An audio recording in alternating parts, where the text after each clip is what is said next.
राजस्थान की भजनलाल सरकार में ने धर्मांतरण संशोधन कानून आज विधानसभा में पारित कर दिया है। राजस्थान के शिक्षा मंत्री मदन दिलावर जी हमारे साथ है। सर, कितना बड़ा दिन है और इस बिल की जरूरत क्या पड़ी, क्योंकि प्रावधान बहुत ज्यादा भारी हैं इसमें। आज राजस्थान के लिए बहुत खुशी का दिन है, क्योंकि राजस्थान में धर्म परिवर्तन लगातार होता रहता है। चाहे वो आदिवासी क्षेत्र हो, चाहे वह अनुसूचित जाति जनजाति के लोगों के बीच में हो, चाहे अन्य जाति के लोगों को भी प्रलोभन दे करके, बहला फुसला करके, बलात् तरीके से धर्म परिवर्तन कराते रहते थे। धर्म परिवर्तन कराना इनका इतना ही उसके पीछे उद्देश्य होता है कि राष्ट्रांतरण कैसे हो, विचारधारा कैसे बदले, राष्ट्र के प्रति श्रद्धा का भाव कैसे कम हो और देश के खिलाफ ये लोग कैसे बोलना प्रारंभ करें, और इसलिए धर्मांतरण कराते हैं। और इनका मत है कि यदि हमारी संख्या ज्यादा हो जाएगी तो एक दिन हम इस देश पर राज करेंगे। अब इस बिल से ये संभव नहीं हो पाएगा।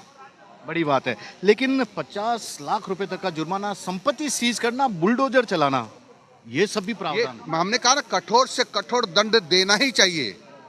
कठोर से कठोर दंड देना ही चाहिए। मैं तो कहता हूँ कि ये दंड भी कम है। यदि ये नहीं रुका तो करोड़ों रुपए की भी पेनल्टी हो सकती है।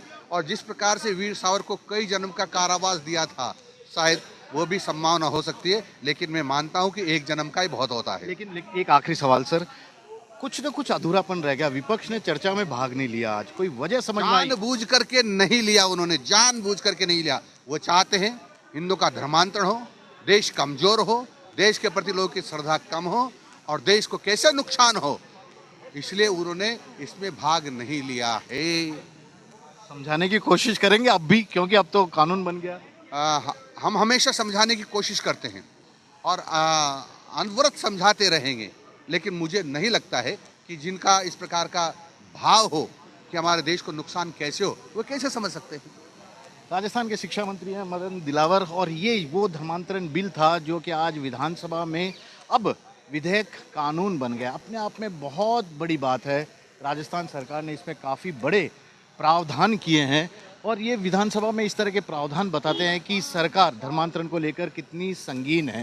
हालांकि आज जब ये विधानसभा में विधेयक पर चर्चा हो रही थी तो उस वक्त कांग्रेस के विधायक विधानसभा में मौजूद थे, लेकिन उन्होंने चर्चा में भाग ही नहीं लिया। उनके विधायकों के नाम पुकारे गए, किसी भी कांग्रेस विधायक ने चर्चा में भाग तक नहीं लिया। हंगामा करते रहे इस बात को लेकर, इस विधेयक को लेकर। अलग अलग बातें हैं।